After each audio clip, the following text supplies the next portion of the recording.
The skies over Eastern Europe have become one of the most decisive battlefields of the Russia-Ukraine war.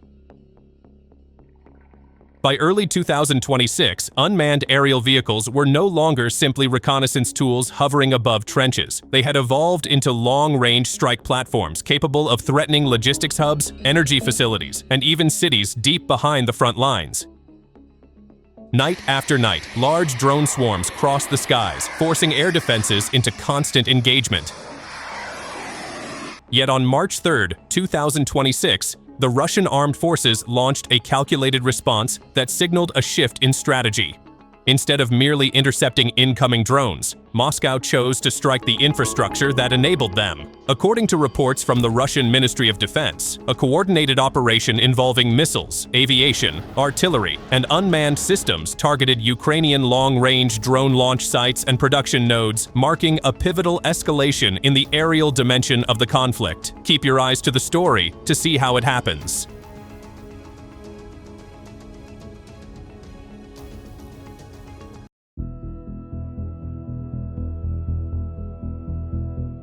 The March 3 operation was presented by the Russian Ministry of Defense as a coordinated strike involving several branches of the armed forces.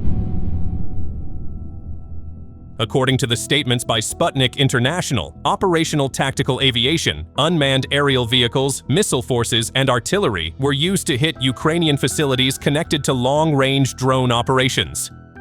The targets included launch sites, storage locations, and infrastructure linked to drone deployments, as well as energy and port facilities supporting Ukrainian military logistics. TASS official statements also provided broader claims on battlefield figures covering multiple sectors of the front. According to these reports, Ukrainian forces suffered significant equipment and personnel losses during the period of operations, including destroyed armored vehicles, artillery pieces, and military transport equipment. While such numbers cannot be independently verified in real time, they illustrate how the Russian military framed the impact of the strikes within its daily operational briefings.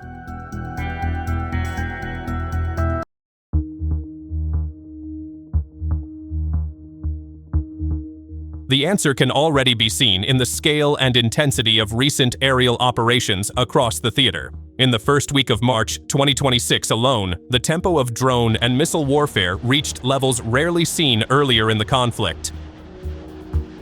Ukrainian officials reported that Russia launched nearly 1,750 strike drones, 1,530 guided aerial bombs, and 39 missiles in a single week, reflecting a sustained campaign of aerial pressure across multiple regions of the country.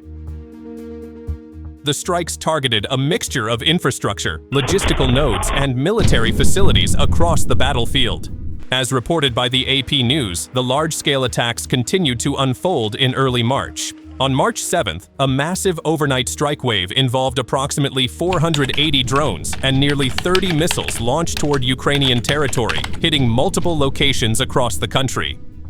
Ukrainian authorities reported impacts at more than 20 separate sites, including energy facilities and infrastructure hubs. The attacks also affected major cities such as Kharkiv and Kyiv, where damage to buildings and utilities was reported during the strike cycle. The growing scale of these strikes reflects how both sides are increasingly targeting the infrastructure behind drone warfare rather than the aircraft themselves. The real question is why drone launch sites themselves have become such critical targets in the evolving air war.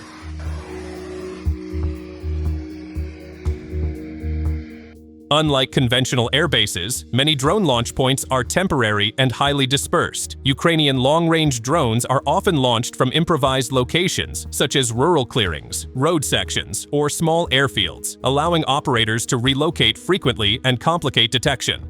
However, once these locations are identified through reconnaissance or intelligence, they become vulnerable to long-range strikes.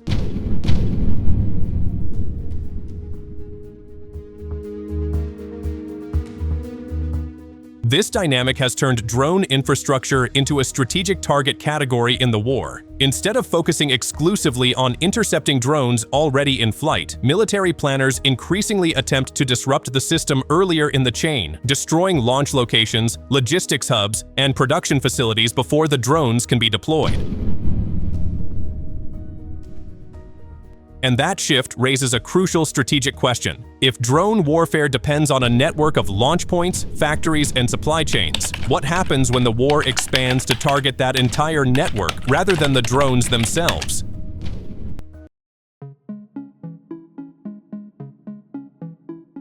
As drone operations expand across the battlefield, they are also reshaping the tactical equation facing air defense systems, volume versus interception. Over the past year, Ukrainian forces have increasingly relied on swarm tactics, launching large numbers of unmanned aerial vehicles in coordinated waves. These attacks are designed to stretch air defense networks across wide areas and force defenders to engage multiple targets simultaneously.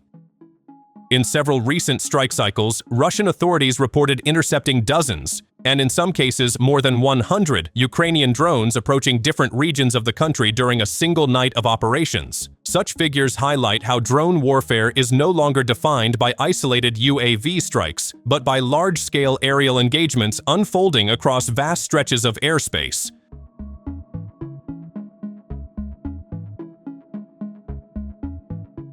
For air defense operators, this creates a complex operational challenge. Interceptors, radar coverage, and electronic warfare systems must be deployed across multiple sectors at once, often against drones that are significantly cheaper and easier to produce than the missiles used to shoot them down. In practical terms, a single wave of drones can force defenders to expend large quantities of interception resources while maintaining continuous surveillance across the entire battle space. This dynamic has turned drone swarms into a tool capable of testing the limits of even layered air defense systems.